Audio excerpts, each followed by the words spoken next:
kiseera ekitono ekiyise akakiiko ka Paalamenti akalondoola amakampuni ga gavumenti kaadde kabuuliza kampuni z'Abachina ezaaweebwa ensimbi okusasula abantu abaataataaganyizibwa mu kuzimba enguudo. Akakiiko kaasobola okukaka kampuni z'Abachina 4 okuzza obuwumbi 26.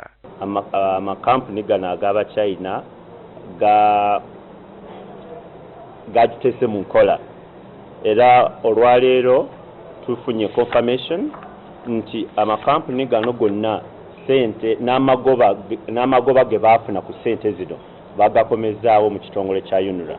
Olwaleero Group number 3 International ekomezaawo obuwumbi 8 nga zino zaali za kukola oluguudo lw'e Kanoni Sembabule okutuuka e Villa Maria. We've been expecting money from China Railway 3 and over the weekend we informed that the China Railway 3 deposited money. Kyokka akakiiko kazudde obuzibu obulala ne kampuni eno nti bwe yamala okuteeka omukono ku ndagaano ne UNRA mu 2014 abamu ku bakulira kampuni eno ne bajja mu Uganda ne bagulawo kampuni endala gye baatuma China Group 3.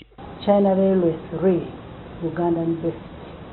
And when they opened that company, the job, the Kanoni Sembabule job, the works there was won by the international company, China Railway 3.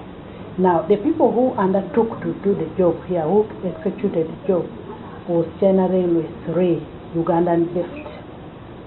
Meaning this was a different entity that did the work, and the money was also paid to a different entity. Akakiiko era kakakasizza ng'ekitongole ky'enguudo ekya UNRA bwe kyabategeezezza nga bwe kyayimiriza enguudo 2 ezibadde ziweereddwa kampuni eno. Zino zibadde za kumalawo obuwumbi 20 nga muno mulimu oluguudo lwa Hima, Katungulu n'olw'e Moroto. Worth 200 billion, which is supposed to be disbursed to them. But because of these kind of things surrounding them, UNRA has put a hold. But there is a lot of insincerity in these transactions.